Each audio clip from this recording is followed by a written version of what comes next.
जैन, नवकार, श्रीमती स्वाति जैन, भूमि Jain, प्रेषिता Jain. Firm Navkar कोल private limited, Jabalpur, Madhya Pradesh.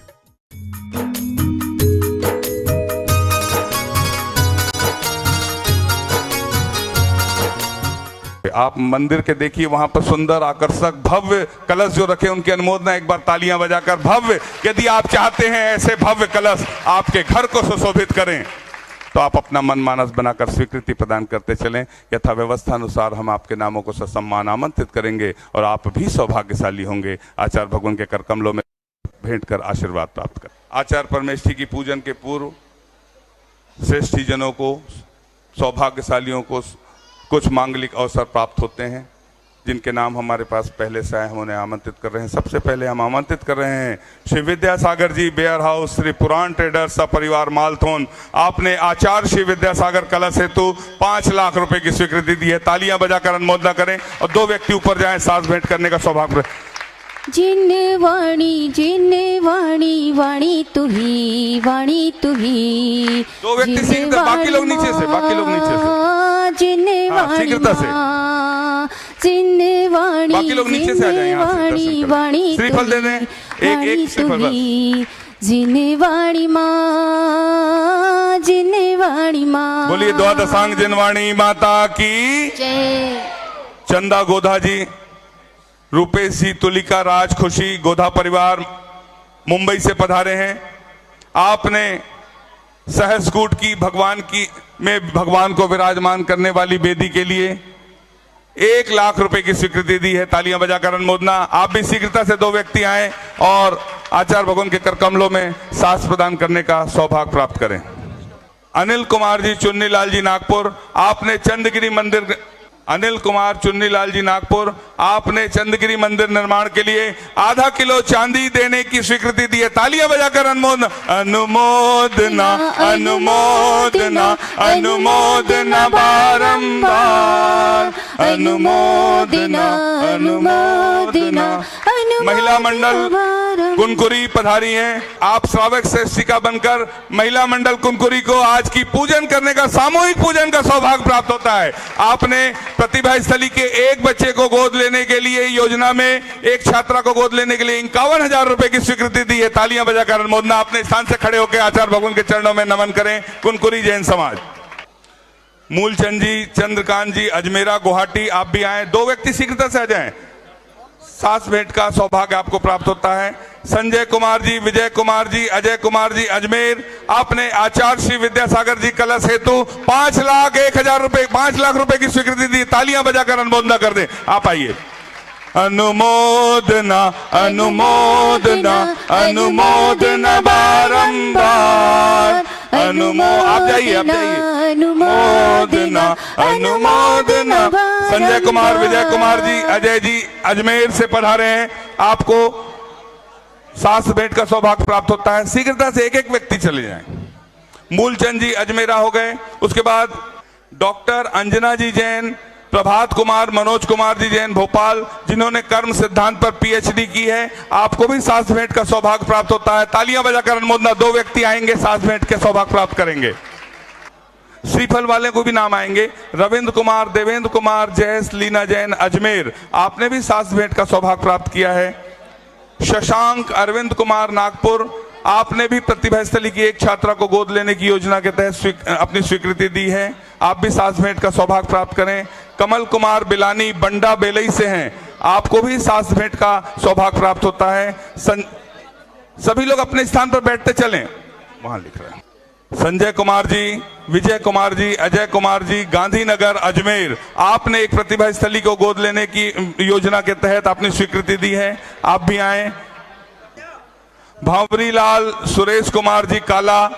Doctor रौनक जी, काला परिवार। आपको भी सास भेंट करने का सौभाग्य प्राप्त होता है। जिन जिन महानुभावों के नाम की घोषणा हुई, देवेंद्र कुमार जी जैन, मीनू जैन, सभी लोगों के नाम ले दिए गए हैं। क्रम से 2-2 लोग आ जाएं। जिनवाणी जग मैया, जन्म दुख मेट दो। जिनवाणी जग मैया, जन्म दुख मेट दो। 1 मिनट में। दुख मेट दो, मरण दुख मेट दो। जिनवाणी जग मैया जन्म दुख मेट दो, जिनवाणी जग मैया जन्म। दुख मेट दो। चलिए अब सभी लोग हो जाए नीचे, सबका हो गया है। चलिए प्रतिभा स्थली के सभी 65 कर्मचारियों के लिए रेनकोट और गौशाला के लिए 12,500 रुपए दिगंबर जैन मंदिर टैगोर नगर रायपुर द्वारा प्रदान किए गए। तालियां बजाकर अनुमोदना। अब जितने भी लोग हैं सभी नीचे से, कहां जा रहे हैं आप लोग? सभी लोग, कोई ऊपर नहीं चढ़ेगा अब। हाँ, सभी नीचे आ जाएं। एस के जैन, मंटू जैन, यमुना बिहार दिल्ली, नीचे से श्रीफल भेंट करने का सौभाग्य प्राप्त करें। प्रेरित जैन पिपरई चंद्रशिला के माध्यम से नीचे से श्रीफल भेंट करने का सौभाग्य प्राप्त करें। रोक दें, कोई भी नहीं जाएगा, सब नीचे। सभी लोग नीचे आ जाएं।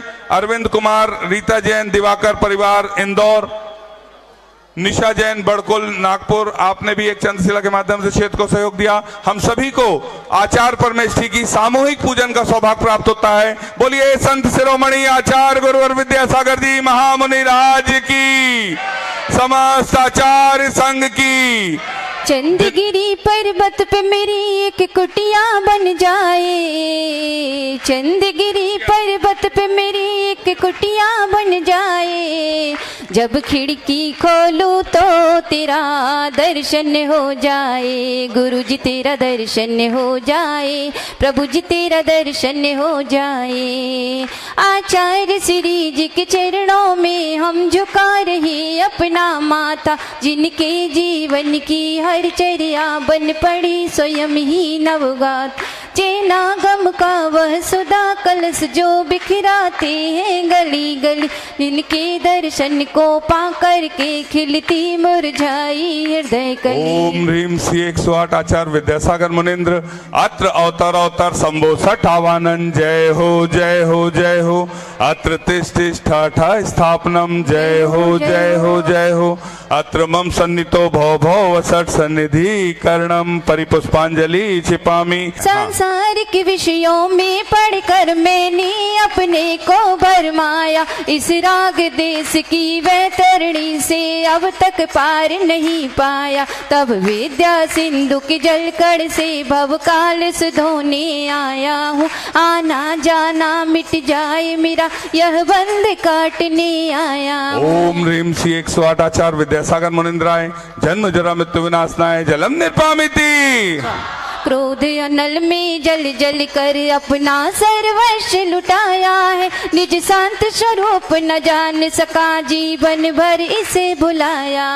चंदन सम शीतलता पाने अब शरण आपकी आया हूँ, संसार ताप मिट जाए मेरा चंदन वंदन को लाया हूँ। ओम ह्रीम श्री 108 आचार्य विद्यासागर मुनिंद्राय संसार ताप विनाशनाय चंदनम निर्पामिति। जड़ को ना मैंने जड़ समझा, नहीं अक्षय निधि को पहचाना। अपने तो केवल सपने थे ब्रह्म और जगत का भटकाना। चरणों में अर्पित अक्षत हैं, अक्षय पद मुझको मिल जाए, तब ज्ञान अरुण की किरणों से यह हृदय कमल भी खिल जावे। ओम ह्रीम श्री 108 आचार्य विद्यासागर मुनिंद्राय अक्षय प्राप्ताय अक्षतान निर्पामिति। इन विषय भोग की मदिरा पी में बना सदा से मत वाला, तृष्णा को तृप्त करे जितनी उतनी बढ़ती इच्छा ज्वाला। में काम भाव विध्वंसित मन सुमन चढ़ाने आया हूँ, यह मदन विजेता बन न सके यह भाव हृदय में लाया हूँ। ओम ह्रीम श्री 108 आचार्य विद्यासागर मुनिंद्राय कामवाण विध्वंसनाय पुष्पम निर्पामिति। इस क्षुधा रोग की व्यथा कथा भव भव में कहता आया हूँ, अति भक्ष अभक्ष बके फिर भी मन तृप्त नहीं कर पाया।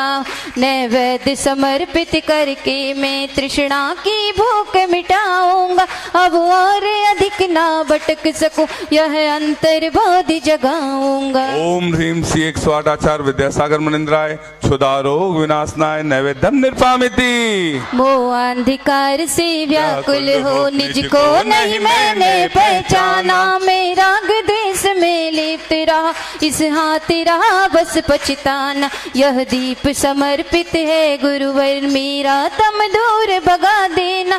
तुम ज्ञान दीप की बाती से मम अंतर दीप जला देना। ओम ह्रीम श्री 108 आचार्य विद्यासागर मुनिंद्राय महामोहांत कार विनाशनाय दीपम निर्पामिति। इन अशुभ कर्म ने घेरा है, मैंने अब तक यह माना था। बस पाप कर्म तज पुण्य कर्म को चाह रहा अपनाना था। शुभ अशुभ कर्म सब रिपुदल है, मैं इन्हें जलाने आया। इसलिए आपके चरणों में अब धूप चढ़ाने आया। ओम ह्रीम श्री 108 आचार्य विद्यासागर मुनिंद्राय अष्टकम दहनाय धूपम निर्पामिति। भोगों को इतना भोगा कि खुद को ही भोग बना डाला। साधे और साधक का अंतर मैंने आज मिटा डाला। मैं चिदानंद में लीन रहूं, पूजा का यह फल पाना है। पाना था जिसके द्वारा वह मिल बैठा, मुझे ठिकाना है। ओम ह्रीम श्री 108 आचार्य विद्यासागर मुनिंद्राय महामोक्ष प्राप्ताय फलम निर्पामिति। तेरी कृपा से गुरुवर प्रभु से मिल जाऊंगी। तुमने ना पकड़ी डोर मेरी तो मैं गिर जाऊंगी। जग के वैभव को पाकर मैं निस दिन कैसा मस्त रहा। चारों गतियों की ठोकर को खाने में ही अभ्यस्त रहा। मैं हूँ स्वतंत्र ज्ञाता दृष्टा, मेरा पर से क्या नाता है। कैसे अनर्घ पद पा जाऊं, यह भक्ति भावना भाता हूँ। ओम ह्रीम श्री 108 आचार्य विद्यासागर मुनिंद्राय अनर्घ प्राप्ताय अर्घम निर्पामिति। भावों की निर्मल सरिता में अब गान करने आया हूँ। सबका सारा दुख दर्द हरो यह अर्घ भेंटने आया हूँ। हे तपो मूर्ति है आराधक, हे योगेश्वर हे मासन, हे अरुण कामना देख सके युग युग। ओम ह्रीम श्री 108 आचार्य विद्यासागर मुनिंद्राय जय माला पूर्णार्घम निर्पामिति। हे भगवान नमोस्तु नमोस्तु नमोस्तु। ओम नमः सिद्धेभ्यः। ओम नमः सिद्धेभ्यः। अहिंसा परमो धर्म की आचार्य गुरुवर श्री कुंद कुंद भगवान की, आचार्य गुरुवर श्री ज्ञान सागर मुनि महाराज की,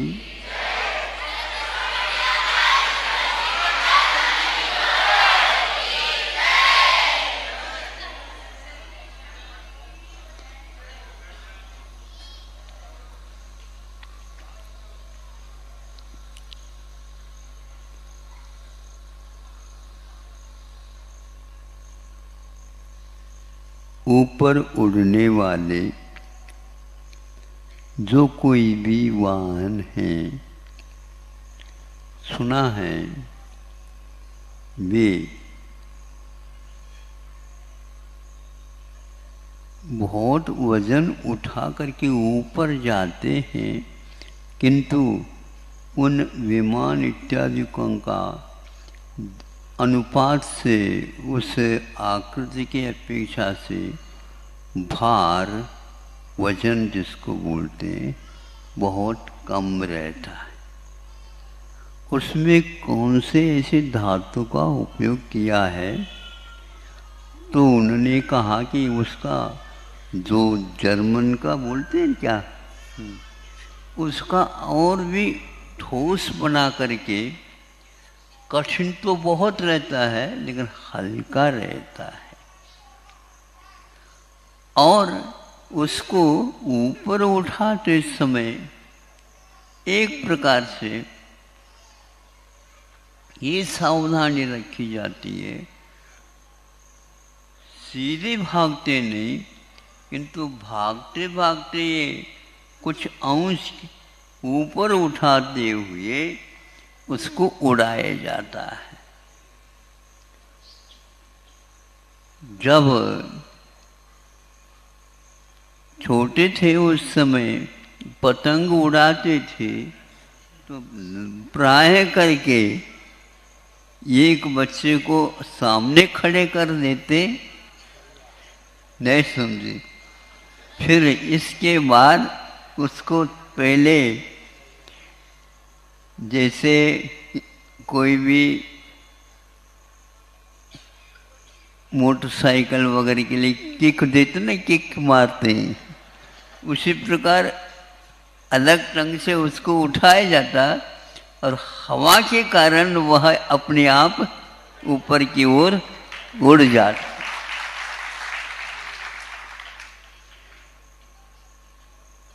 तो उसकी आकृति के बारे में हम सोचते हैं, उस वाहन की, तो जैसे पक्षी होते हैं लगभग वैसे ही होते हैं। और इस वाहन के में पक्षी के अनुसार पंख जैसे कुछ भी नहीं होते, लेकिन इस प्रकार आकार रख करके सामने उसको मछली की भांति ऐसी आकार दिया गया है जिसके द्वारा वह उस हवा को चीरते हुए आगे की ओर बढ़ जाता है। उस हवा को चीरते हुए तो वह आकृति ऐसे करने से वह चीरते हुए चले जाएगी वाहन। और इस ओर यदि मान लो करते हैं वह पीछे की ओर चली जाएगी। यह सावधानी रखते हैं वो। जब वह उड़ जाता, जमीन से ऊपर हो जाता है, तो तीनों पहियों को पेट में ले लेता है। तीन पहिए रहते ना, रिक्शा वगैरह के भी होते तीन पहिया, ऑटो रिक्शा, तो उसके भी तीन पैर रहते हैं, बिल्कुल भीतर पहुंच जाते हैं। महाराज ये उदाहरण तो हमने तो देखे हुए हैं, इससे उपदेश में क्या रहस्य आएगा, तो थोड़ा आएगा। थोड़ा सा आप साहस रखिए।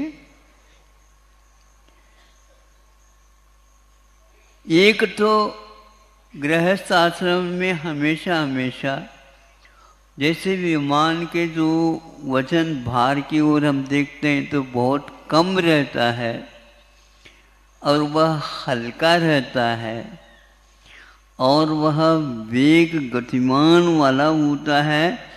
सैकड़ों किलोमीटर एक आध घंटे में वो पार कर जाता है। इतना सरल होना चाहिए। जब हम उस पतंग को देखते हैं उस समय बहुत मेहन उसके ऊपर कागज चिपकाते थे, भारी नहीं। हाँ, तो अन्यथा वह आगे बढ़ नहीं सकता। धागा जितने आप छूटते जाओ उतने वह ऊपर ही ऊपर की ओर चला जाता है। बैलेंस के साथ यह सब कुछ काम होता रहता है। गृहस्थों को भी इसी प्रकार पतंग या विमान के समान अपने कार्य गतिविधियों को हल्के रखना चाहिए, गिरावट ना हो। अनेक प्रकार के दुकान खोलते हैं लेकिन उसमें कई लोगों को सफलता नहीं मिलती। तो एकदम वो भारी भरकम उठाना चाहे तो कैसा होगा। विमान ऊपर उठता है उस समय बैलेंस उसका गतिमान नीचे की रहती है, लेकिन ऊपर उठते ही वह अलग रूप में उड़ते हुए आगे और बहुत गति के साथ हो जाता है। कि तीन पहियों के साथ वह गति नहीं दी जा सकती। तीन पहियों के साथ उसको गति नहीं दी जाती, इसलिए जो ही गति देते हैं त्यों ही 3 पहिया वो पेट में लिया जाता है। उसी प्रकार गृहस्थों को हल्का होना चाहिए, भारी भरकम क्या नहीं होने देंगे। आपके ऊपर विश्वास हमारा है ही नहीं। अंतिम घड़ी में चले जाते हैं, फिर भी दादाजी का हमेशा हमेशा भैया लेन और देन नहीं समझे। हाँ, देन बहुत कम होगा, लेन बहुत है।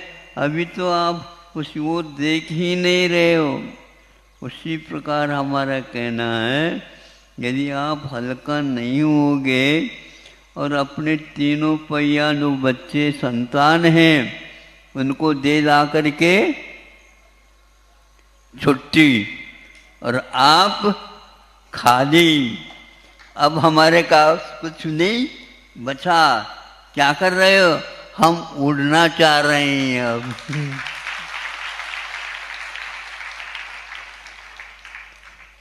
इतना सारा हमें पहले भूमिका बनानी पड़ी कि तब कहीं जा कर के आप लोग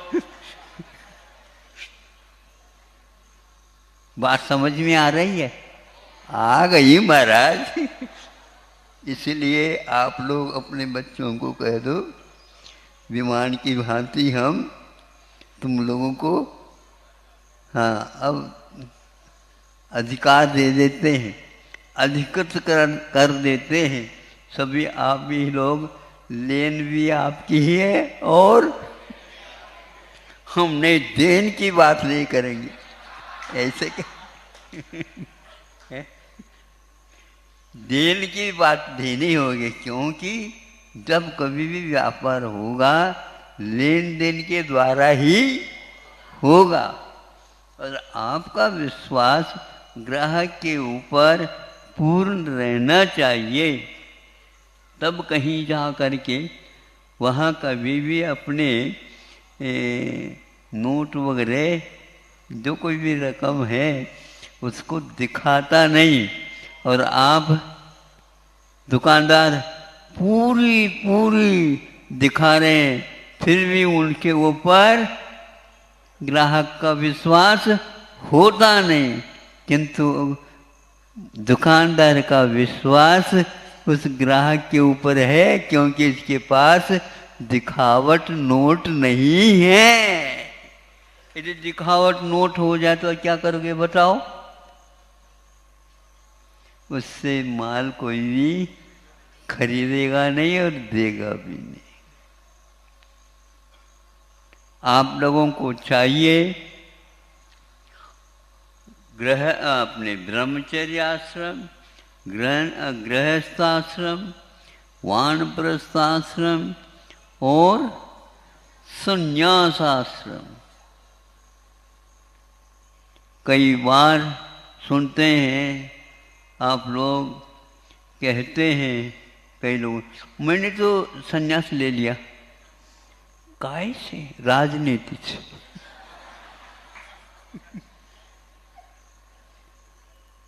ये बात अलग है, 5 साल के लिए लिए,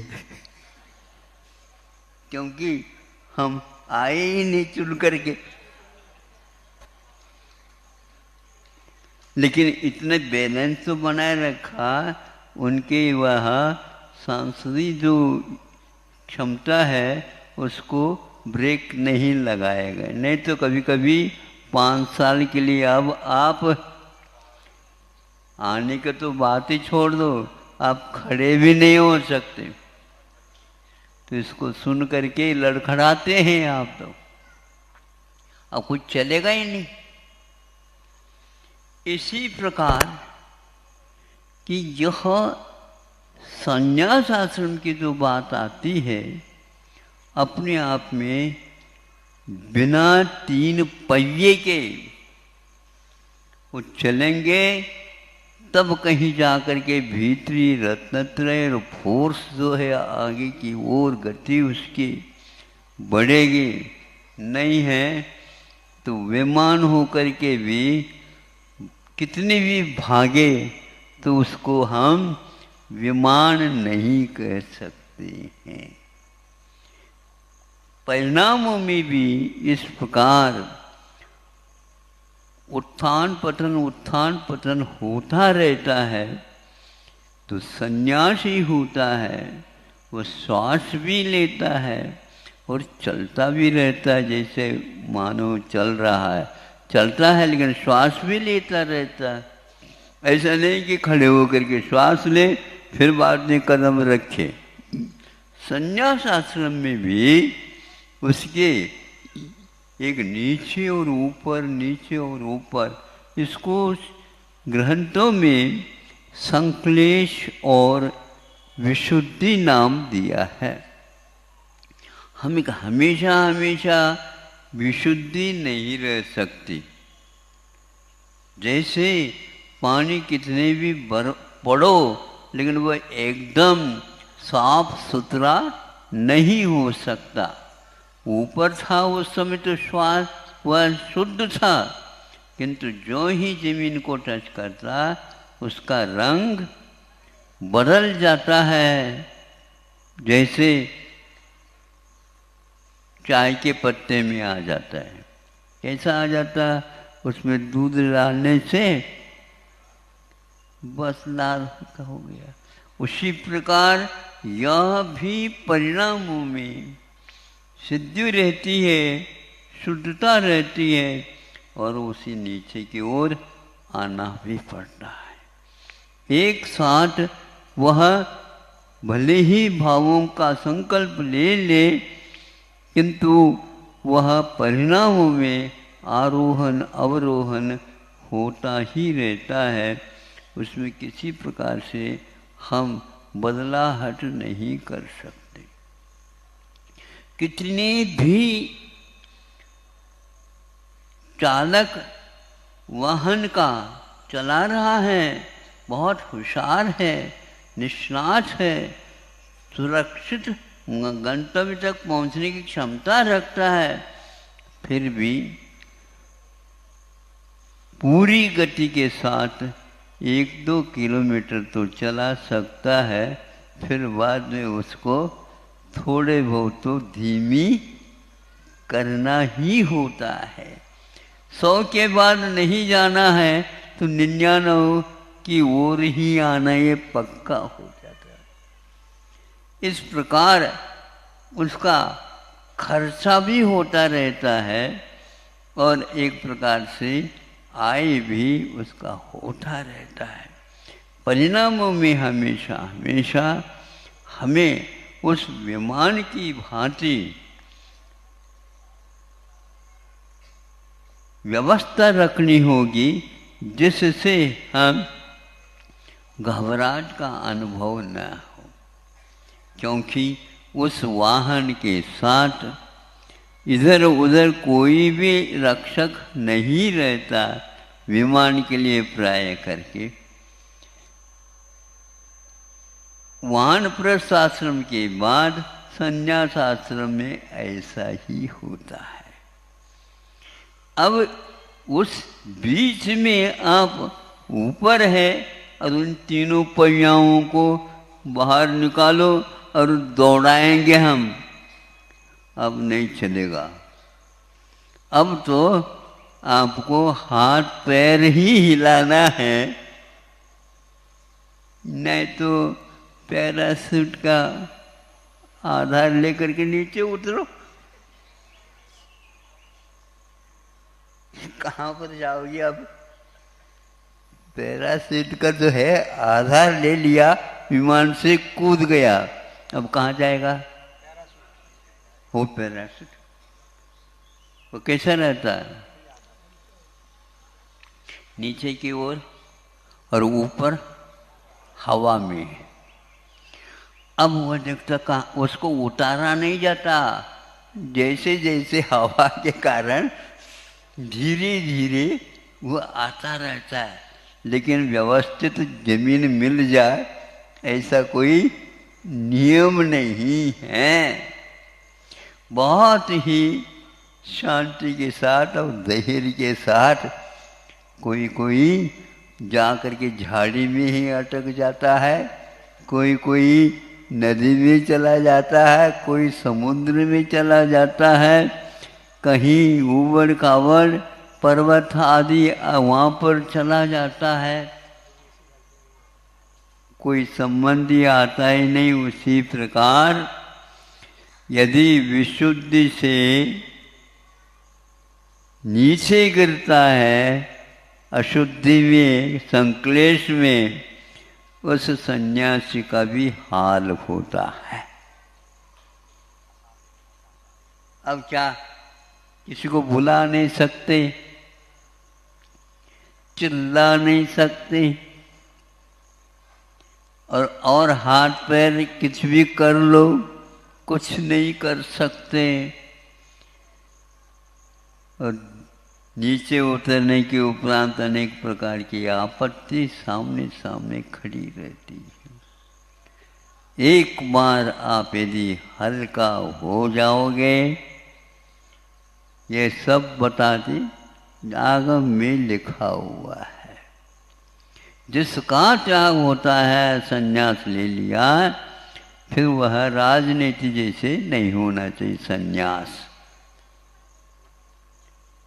कभी कभी वह पुनः उछाल ले ले, अथवा धीरे धीरे इनडायरेक्ट काम करते चले जाए, कोई ऐसा यहाँ नहीं बनता।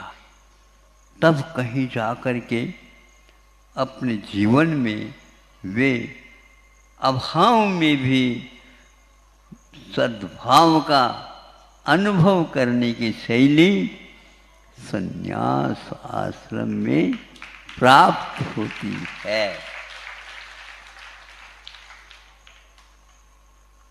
कैसे कैसे मुनि महाराज हुए हैं, कैसे कैसे संघों का निर्वाह किया है, और अंत में जैसे 3 पहियाओं को छोड़ दिया, उसी प्रकार वे आचार्य महाराज, वे उपाध्याय महाराज और पदों से ऊपर रह करके काम करने वाले वे अवकाश प्राप्त होता है। इस अवकाश का अर्थ क्या है? लोकाकाशे वगाह है। सभी प्रकार की कल्पनाएं, सभी प्रकार के आकार विकार सब समाप्त हो जाता है।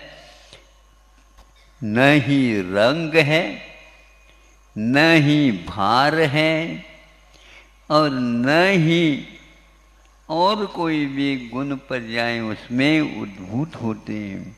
उसको ये तत्व आकाश तत्व की संज्ञा दी गई है। ऐसे आकाश में जैसे अवगाह होता है, उसी प्रकार संन्यास आश्रम में भी उस आत्म तत्व का अवकाश हमेशा हमेशा हल्का फुल्का होता है, तभी संभव है। नहीं है तो वह निश्चित रूप से पुनः भूमि गोचरी हो जाता, विमानवासी नहीं होगा, भूमि गोचरी। भूमि में आने के उपरांत फिर क्या होगा? भागा दौड़ी चालू कर दो, उड़ने की बात नहीं होती है। जिस प्रकार गृहस्थ आश्रम में रहने वाले उड़ने की बात नहीं कर सकते हैं, उसी प्रकार सपरिग्रही आत्मा में अवकाश लेने का पात्र नहीं होता। इसलिए परिग्रह को छोड़ने के बाद जोड़ने का स्वप्न कभी भी न देखे। यदि स्वप्न में भी दिख जाए, उसी समय कायोसर कर लेना। 9 बार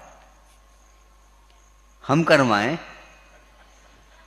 हमें बता दो तो हम करवा दें, क्योंकि जो ही आप बताने के लिए आए तो आंखें खुल जाएंगी। हैं? स्वप्न में करना भी होता है, जो दिन में अच्छा ढंग से करता है।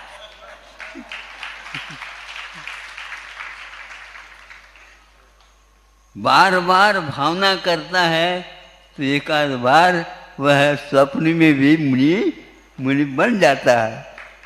और बार बार समझाने के बाद भी बात नहीं आ पाती है।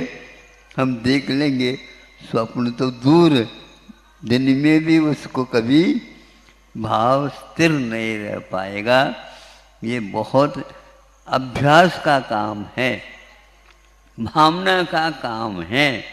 अथवा उन भावना वाले और अभ्यास वाले या अभ्यस्त जो मुनि महाराज होते हैं, उनके पास रहने से, उनके बार बार चर्या को देखने से ये सब काम हो जाता है। इसलिए आप लोग याद रखेंगे, विमान तभी उड़ता है तो अनबैलेंस जब कभी भी हो जाता है, उसमें बहुत बड़ा खतरा होता है।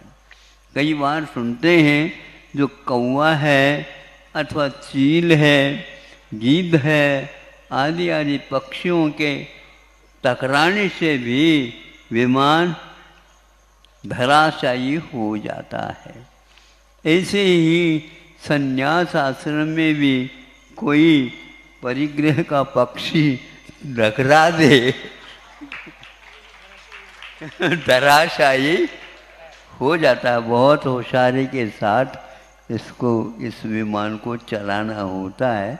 धन्य है वे मुनि महाराज, इन सब संकटों के भी पार जा करके अपने विमान को सुरक्षित स्थान तक ले जाते हैं। अहिंसा परमो धर्म की।